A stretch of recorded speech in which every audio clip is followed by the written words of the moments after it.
Hey, what's going on, guys? In this video, I'll be showing you all the new mounts and their special abilities in the new Norse Lands DLC for Kingdom 2 Crowns. There are a total of 7 mounts present in Norse Lands, which are scattered throughout the 6 islands in the campaign. I will be talking about the mounts in order of their appearance.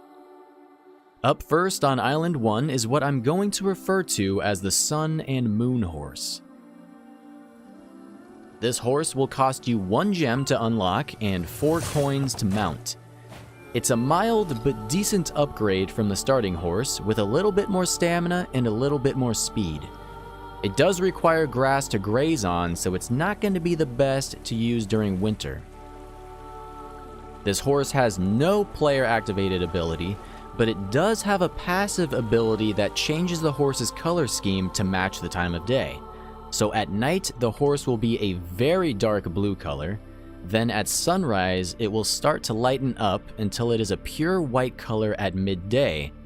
Then it will start to darken again as the sun goes down.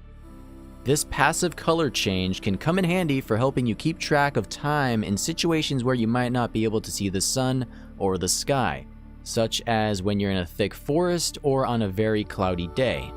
This horse will also turn red starting at the midday before a blood moon, so it helps give you an advanced warning in that regard. I'm also not 100% sure about this, but it seems like it has a very minor speed increase during the daytime. Based on my testing, it seems to be about a 10% increase in speed during the day, but I think more testing is probably needed to see if this is actually a feature or not. I'm not sure if it has any other passive abilities, so if you've noticed anything else, please let me know down in the comments below. The other important thing to note about this mount is that it is required in order to unlock the horn weapon from the shrine located on Island 1 as well, but I will talk about that more in my Norse Lands weapons video. Next up is Island number 2, where we can find 2 different mounts. One of those mounts is the Reindeer, which acts exactly the same as the stag from the base game. The Reindeer will end up costing you 1 gem to unlock and 3 coins to mount. The Reindeer grazes on grass, travels much faster when within the forest, and can attract moose, which you can then lead back to your archers for an easy kill.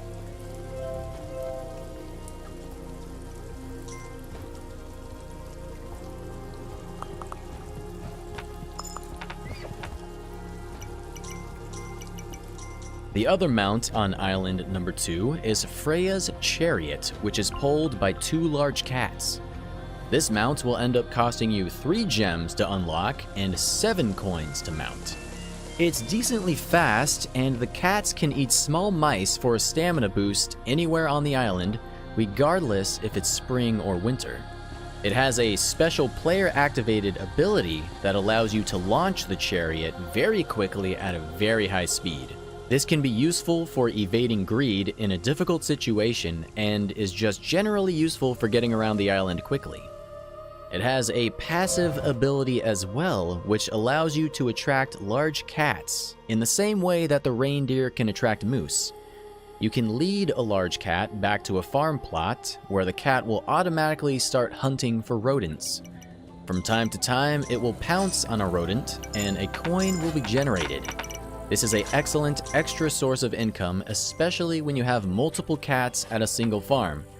Just be aware that cats will not hunt during winter. The third island contains by far the best mount in all of Kingdom 2 Crowns.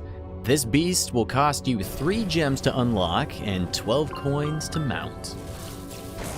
Sleipnir is a large 8-legged horse that has excellent stamina and excellent speed.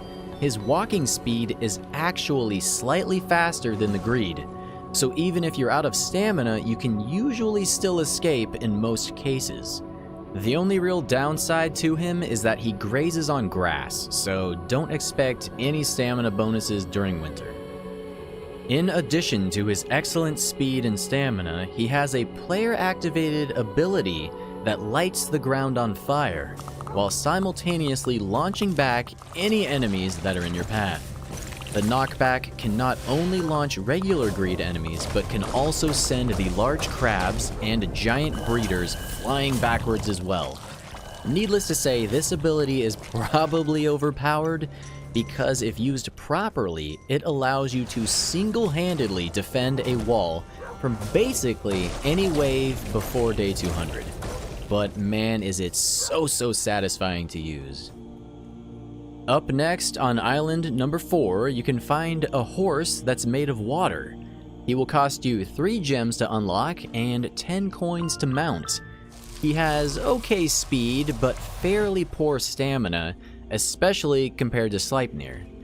His one advantage, though, is that he can graze anywhere at any time, meaning you can get your stamina bonus during winter. His special ability is that he allows the player to spawn a wave of water, which pushes back the greed. This is somewhat similar to the griffin in the other campaigns.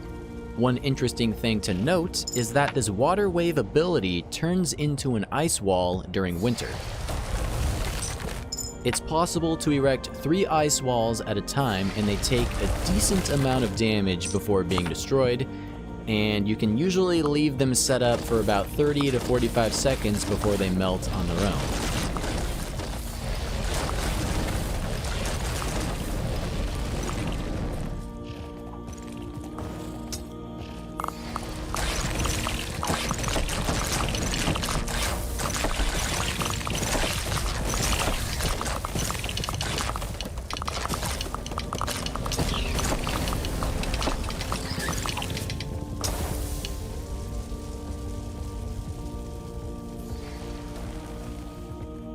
Island number 5 provides Guldenbursty, which is a golden boar that costs 3 gems and 12 coins. He has terrible speed and terrible stamina. His special ability, however, allows you to dig up 3 coins at a time from the ground. The rate at which you can dig up coins, though, seems to be totally random. In this regard, he is somewhat similar to the unicorn, except that he can dig during winter, which allows him to be a strictly useful source of income.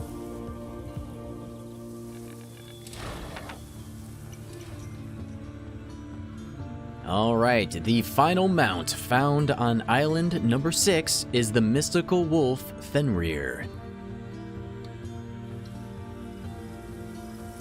He'll cost you 3 gems and 10 coins. He's essentially a carbon copy of the direwolf. He has okay speed and okay stamina, which he can recharge during a full moon. His primary attraction is the ability to do a 3-part lunge attack, which you can use to hunt animals for extra coins, or use to defend your walls from the greed. And that is it for the new mounts in Norseland. I hope you guys enjoyed the video. If there's anything that I missed, feel free to mention down in the comments below. Also, I should probably point out that this video was made very early on after the DLC was released.